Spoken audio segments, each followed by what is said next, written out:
अऊज़ु बिल्लाहि मिनश शैतानिर रजीम बिस्मिल्लाहिर रहमानिर रहीम अल्हम्दुलिल्लाहि रब्बिल आलमीन अर्रहमानिर रहीम अस्सलातु वस्सलामु अला रसूलिल करीम व अला आलिहि व अस्हाबिहि अजमईन इला यौमिद्दीन अम्मा बाद फ़अऊज़ु बिल्लाहि मिनश शैतानिर रजीम बिस्मिल्लाहिर रहमानिर रहीम वल्लाहु खैरुर राज़िक़ीन सदक़ल्लाहुल अज़ीम। मोअज़्ज़ज़ सामीन हज़रात, मेरी जो गुफ्तगू का टॉपिक है वो ये है कि हलाल कमाई यानी कि रिस्क कमाने के लिए कौन से ज़रिए इख्तियार करना चाहिए। अल्लाह के नबी सल्लल्लाहु अलैहि वसल्लम ने फरमाया, हज़रत जाबिर रज़ियल्लाहु अन्हु से रिवायत है, वो कहते हैं कि नबी अकरम सल्लल्लाहु अलैहि वसल्लम ने इरशाद फरमाया, ऐ लोगों, अल्लाह की नाफरमानी से डरते रहना और रोज़ी की तलाश में गलत तरीका मत इख्तियार करना, इसलिए कि कोई शख्स उस वक्त तक नहीं मर सकता जब तक कि उसे पूरा रिस्क न मिल जाए। अगरचे इसके मिलने में कुछ ताख़ीर हो सकती है, तो अल्लाह से डरते रहना और रोज़ी की तलाश में अच्छा तरीका इख्तियार करना, हलाल रोज़ी कमाना और हराम रोज़ी के करीब न भटकना। ये कुरान मजीद की अभी मैंने शुरू में एक आयत पढ़ी थी, वल्लाहु खैरुर राज़िक़ीन, अल्लाह ताला बेहतरीन रिस्क देने वाला है। तो इसी के कॉन्टेक्स्ट में ये हदीस भी मैंने आपको सुनाई कि नबी सल्लल्लाहु अलैहि वसल्लम ने इस हदीस में ये बताना चाहा है कि देखिए, हमेशा जो है रिस्क कमाने में हलाल ज़रिए का इस्तेमाल करो, हलाल तरीके से रिस्क कमाओ, हराम तरीके के करीब भी ना जाओ, क्योंकि जो रिस्क तुम्हारा मुक़द्दर है बस उतना ही रिस्क तुमको मिलना है। अब उसको कमाने के लिए तुम हराम तरीके इख्तियार करोगे फिर भी तुमको मिलना उतना ही है जितना अल्लाह ने मुक़द्दर कर दिया है, और हलाल तरीका इख्तियार करोगे तब भी तुमको उतना ही मिलेगा जितना अल्लाह ने मुक़द्दर कर दिया है। अलबत्ता इतना ज़रूर है कि कोई शख्स अल्लाह के खौफ से हलाल तरीके का इस्तेमाल करे तो अल्लाह उसमें बरकत तो डालता ही डालता है। और अल्लाह ताला कहता है, मेरा जो बंदा मुझ पर तवक्कुल करता है और मुझ पर भरोसा रख कर काम करता है तो मैं उसके रिस्क में इजाफ़ा भी करता हूँ, बरकत भी करता हूँ। ये कुरान मजीद की आयत के मफ़हूम है। तो हमेशा जो है हमेशा अच्छे तरीके इख्तियार करना चाहिए मुसलमान को रिस्क कमाने के लिए। हज़रत मोहम्मद सल्लल्लाहु अलैहि वसल्लम ने एक बार एक सहाबी को नसीहत की कि तमाम दुनिया के जिन्न और इंसान मिलकर तुम्हें नफ़ा पहुँचाने पर लग जाएँ तो नहीं पहुँचा सकते मगर उतना ही जितना अल्लाह ने मुक़द्दर कर दिया है, और तमाम दुनिया के जिन्न और इंसान मिलकर तुम्हें नुकसान पहुँचाने पर लग जाएँ तो नहीं पहुँचा सकते मगर उतना ही जितना अल्लाह ने मुक़द्दर कर दिया है। अब सवाल ये पैदा होता है कि फिर इंसान गलत तरीके इस्तेमाल क्यों करता है, गलत तरीके रिस्क कमाने के लिए, दौलत कमाने के लिए इख्तियार क्यों करता है। वो एक गलत रास्ता इसलिए चुनता है, गलत रास्ता इसलिए इख्तियार करता है कि हकीकत ये है कि उसका अल्लाह ताला पर यकीन ही नहीं है,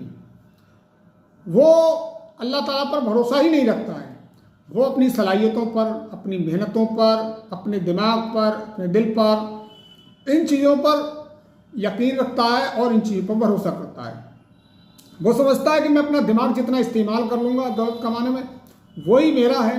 बाकी अगर मैंने ज़रा भी कहीं चूक खाई और धोखा खा गया तो ये मेरा बड़ा नुकसान हो जाएगा। लेकिन एक मोमिन का मामला भी इसके बिल्कुल बरअक्स होता है। मोमिन जो होता है वो हमेशा अल्लाह ताला पर भरोसा करता है और जो अल्लाह ने उसके लिए मुक़द्दर किया होता है उस पर मुतमईन रहता है, तो वो गलत रास्ते को चुनता नहीं है। लेकिन आजकल का मामला ये है कि इंसान जो है इस चीज़ को बिल्कुल जो है बालाए ताक रखे हुए है, वो हराम और हलाल की तमीज़ नहीं करता है। आज इंसान अपनी औलाद की मोहब्बत में,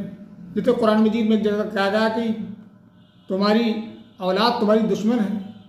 तुम्हारी बीवियाँ तुम्हारी दुश्मन हैं, तो ये इसी कॉन्टेक्स्ट में बात हो रही है कि इनकी मोहब्बत में इंसान इतना गुलू कर जाता है कि इनके लिए वो कुछ भी कर गुजरता है। वो इनके लिए दौलत इकट्ठी करने के लिए कि इनके लिए प्रॉपर्टियाँ बना दूँ, दौलत इकट्ठी कर लूँ, गाड़ियाँ दिलवा दूँ और बैंक बैलेंस बना दूँ, अपनी औलाद के लिए मैं जो है 100 बीघा ज़मीन छोड़कर जाने वाला हूँ। इस चक्कर में वो इनकी मोहब्बत में ना हराम देखता है ना हलाल देखता है, सारी तमीज़ वो बालाए ताक रख देता है और जैसा रिस्क और जैसी दौलत उससे हाथ आती है वो करता चला जाता है। उसके लिए चाहे उसे चोरियां करना पड़े, चाहे रिश्वत लेना पड़े, चाहे डकैतियां डालना पड़े, चाहे जुआ खेलना पड़े, चाहे कुछ भी करना पड़े, XYZ, वो इस चीज़ के लिए बिल्कुल तैयार नहीं है कि मेरे रब का क्या हुक्म है और मेरे रब ने इस मामले में क्या हुक्म दिया है। वो सूरह तौबा की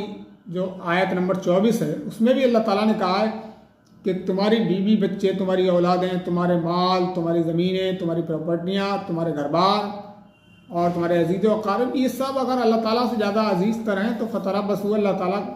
तो इंतज़ार करो, अल्लाह ताला तुम्हारे खिलाफ़ कोई फ़ैसला ले आए।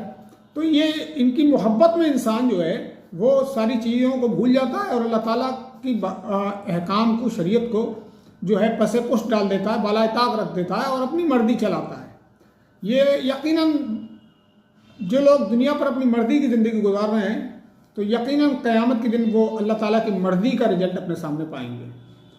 और जो लोग दुनिया अल्लाह की मर्जी के गुजारेंगे वो क़यामत के दिन अपनी मर्जी की आखिरत बना सकते हैं। तो ये हलाल और हराम की तमीज़ रखना चाहिए। हमेशा ईमानदारी और हलाल से कमाइए। अल्लाह के नबी सल्लल्लाहु अलैहि वसल्लम की हदीस है, हज़रत अबू हुरैरा रज़ियल्लाहु अन्हु बयान करते हैं कि आप सल्लल्लाहु अलैहि वसल्लम फरमाते, बेहतरीन कमाई मजदूर की कमाई है। यानी कि बेहतरीन कमाई मजदूर की, जो मजदूरी करता है, मेहनत करता है, पसीना बहाता है, बशर्ते के अपने मालिक का काम खैर ख्वाही और खुलूस से अंजाम दे। शर्त यह है कि उसमें हरामखोरी ना करे, टाल मटोल ना करे कि मालिक खड़ा है तो काम कर रहे हैं और मालिक नहीं तो फिर बैठे हैं। तो ये चीज़ इस्लाम में पसंदीदा नहीं है। खैर ख्वाही के साथ अपना काम समझ कर ईमानदारी के साथ करे तो ऐसे शख्स की कमाई को अल्लाह के नबी सल्लल्लाहु अलैहि वसल्लम ने बहुत पसंद फरमाया और कहा यह अल्लाह के नज़दीक बहुत ज़्यादा पसंदीदा है। एक और हदीस है, हज़रत अब्दुल्लाह बिन उमर रज़ियल्लाहु अन्हु बयान करते हैं कि नबी सल्लल्लाहु अलैहि वसल्लम ने इरशाद फरमाया, अल्लाह उस मुसलमान से मोहब्बत करता है जो खुद मेहनत करके खाता है, जो अपनी मेहनत से, अपने हाथ की कमाइयों से खाता है, अल्लाह ताला उससे मोहब्बत करता है। तो हमेशा जो है इंसान को ये चाहिए कि हमेशा मेहनत करे, मुजाहिदा करे और मेहनत का कमा के खाए, हराम की तरफ न जाए। क्योंकि हराम जब सारी चीज़ें अल्लाह ताला की मुक़द्दर की हुई है तो उसमें अपना दिमाग चलाने की कोई ज़रूरत नहीं है, बल्कि जो अल्लाह दे रहा है उस पर राज़ी रहें, मेहनत ज़रूर करें और मेहनत के नतीजे में जो मिल जाए उस पर खुश हों और मुतमईन हों। क़यामत के दिन अल्लाह ताला फरमाता है कि मेरा बंदा अगर थोड़े से नेक और सालेह अमाल भी लेकर आएगा और वो मेरे थोड़े से माल पर दुनिया पर राज़ी रहा होगा तो मैं उतने ही सालेह अमाल पर उससे राज़ी हो जाऊँगा। इससे बड़ी खुशखबरी और क्या हो सकती है। अल्लाह ताला से दुआ है कि अल्लाह ताला हमें हराम और हलाल की तमीज़ करने की तौफ़ीक़ अता फ़रमाए।